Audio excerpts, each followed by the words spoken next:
Hello, fellow marketers. Welcome to another episode of Directive R&D. Today in the lab, I'm joined by one of my good friends, Jordan Matsunaga, who's also a senior account strategist at Directive. Jordan, welcome to the show. Hey, Brian. Thanks for having me on the show, man. Yeah, of course. Today in the lab, we have a fun topic. We're going to talk about an SEO and content strategy that really works. It has worked across different clients we've worked with time and time again, and works especially well in technical industries, which really align with, SaaS. So further ado, I'm going to jump back in. I have a deck prepared so we can walk through. Can you see my screen okay? Yeah.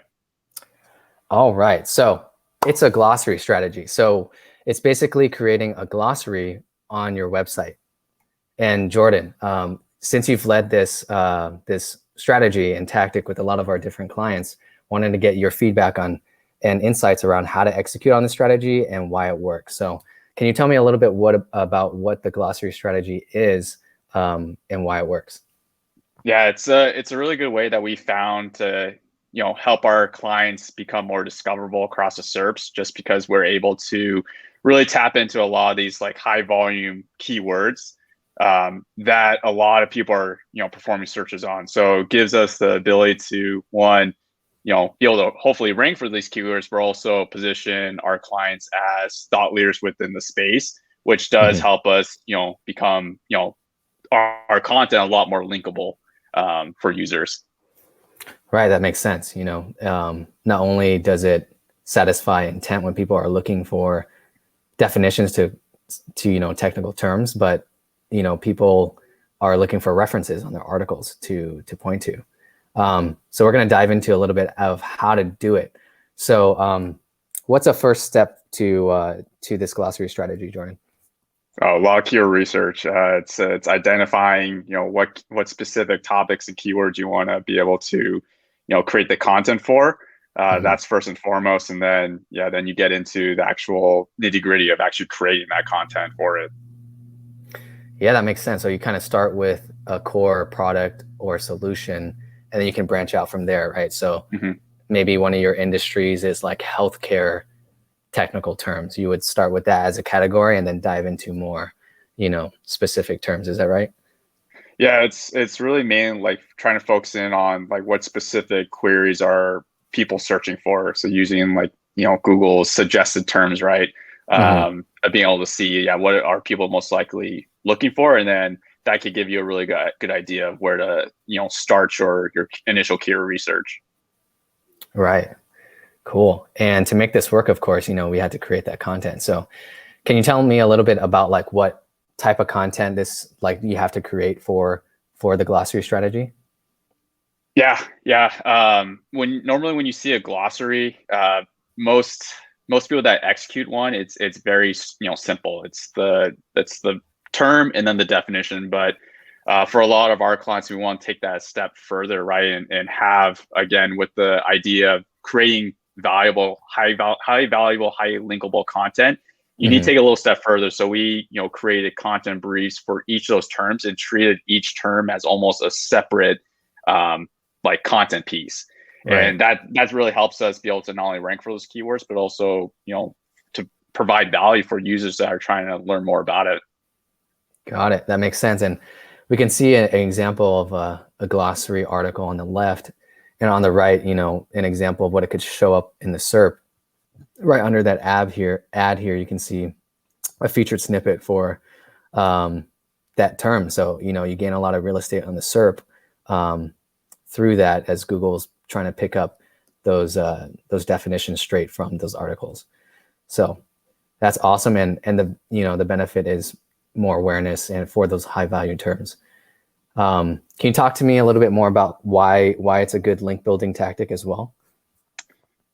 It's really, because of the type of content of being so top of funnel and having a lot of search query, search volume around it, a lot of the glossary just ranks naturally. As we start to show up more, more people searching around it, that content, again, the higher value that you make it, the more ability that people are going to want to take that and use it on their website or on their content piece themselves.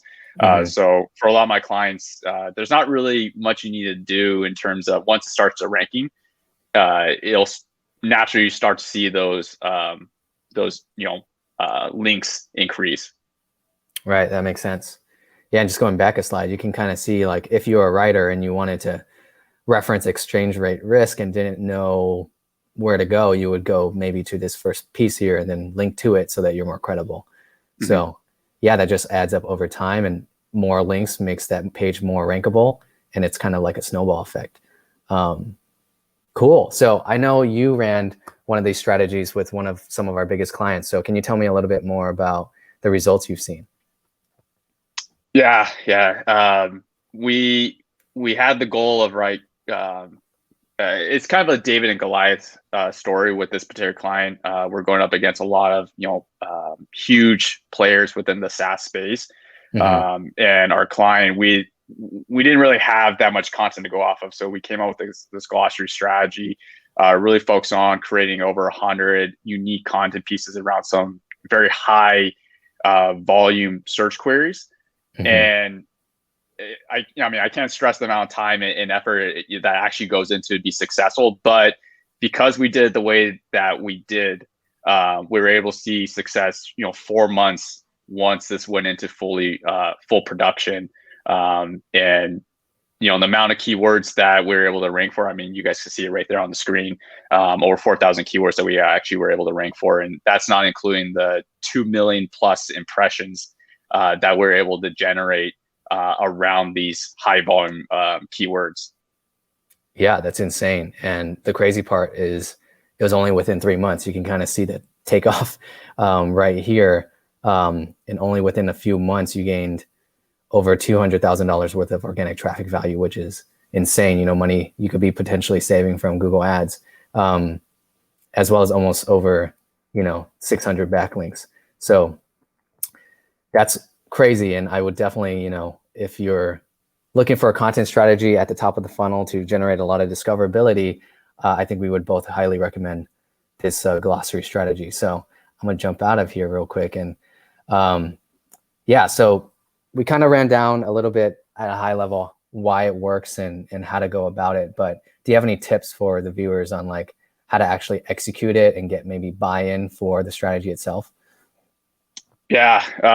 One, again, I can't stress it's all about the type of content that you create. So the more investment that you put into, the actual creation of it, the design, the look and feel of it, the more you're going to get out of it. You could do something that's, half baked, and you're not going to be surprised when you aren't seeing the results. So you got to really put in the time and the effort into actually thinking about what you want your users to get out of it. And the more that you do that, the more success you'll see. Those numbers speak for themselves that we saw in such a short period of time. Yeah, that makes sense. And I know that maybe some of our viewers are thinking this might be just really top of funnel traffic, but if you are able to gain that brand awareness from the right person and then remarket to them or offer content upgrades or have, unique CTAs in place to help add more value to that individual, you get, more than just that initial impression or click. So, thanks so much for jumping on today and talking about the glossary strategy. For any viewers, if you have any questions, feel free to, ask them in the comments and we'll get back to you. But yeah, Jordan, thank you so much for jumping on today. And we hope to have you on again. Yeah, I appreciate you having me, Brian. Yeah, thank you. Take care.